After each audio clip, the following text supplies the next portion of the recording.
vous êtes bien sur le podcast 27, le podcast qui vous dévoile les coulisses de toutes les formes de réussite avec une interview chaque jeudi et 5 minutes de coaching chaque lundi. Tony Neumann, CEO de Touchline Institute, adepte du agir et réfléchir ensuite et dont vous pouvez écouter l'interview sur le podcast 27, a fait la plupart de ses choix en suivant son intuition. Vous savez, cette voix intérieure qui nous dit de faire cette chose-là ou de ne pas la faire sans raison logique. Enfin, sans logique, c'est ce que nous croyons, car l'intuition est une des formes d'intelligence la plus précieuse qui soit, même si elle ne rentre pas dans un tableau Excel. Albert Einstein disait: le mental intuitif est un don sacré, le mental rationnel est un serviteur fidèle.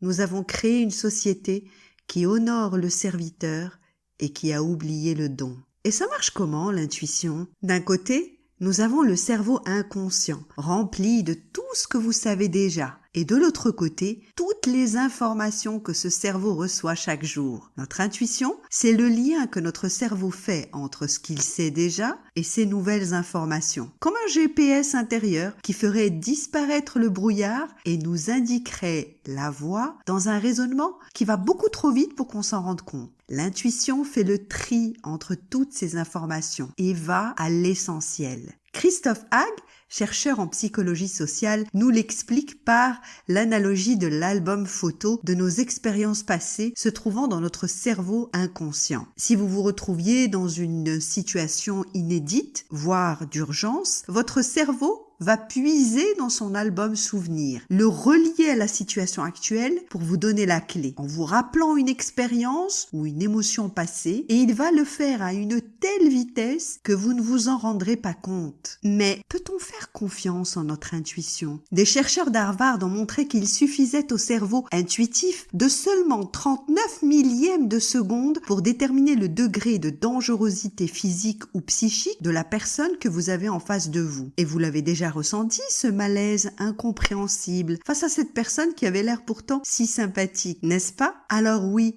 il faut lui faire confiance. Encore plus quand la situation est compliquée, que vous vous sentez vraiment perdu. Surtout si votre intuition monte en intensité alors que vous continuez de l'ignorer. Écoutez ce qu'elle vous raconte, sans réfléchir pour une fois, car cette intuition vous donne la première clé. Et oui, une bonne décision n'est pas forcément le résultat de centaines d'heures de réflexion et de dizaines de réunions. En moins d'une seconde, la bonne décision naît en nous grâce à notre intelligence intuitive. Alors, faites-lui confiance et cultivez-la aussi. Par exemple, en mettant en pause votre cerveau. Écoutez-vous, donnez du temps à vos rêveries, autant inutiles, croyons-nous, et déconnectez-vous mentalement et digitalement. On éteint ce téléphone 1 heure par jour pour laisser votre intuition reprendre sa place et laisser aussi de la place à votre précieuse voix intérieure. Arrêtez aussi de trop écouter les autres et leurs avis. Stimulez-vous en cassant la routine. Rencontrez de nouvelles personnes différentes de vous. Lisez de nouveaux livres. La description psychologique de nos écrivains est précieuse, car tout cela sera réutilisé par notre cerveau puisqu'il alimentera notre album photo. Face à une décision à prendre,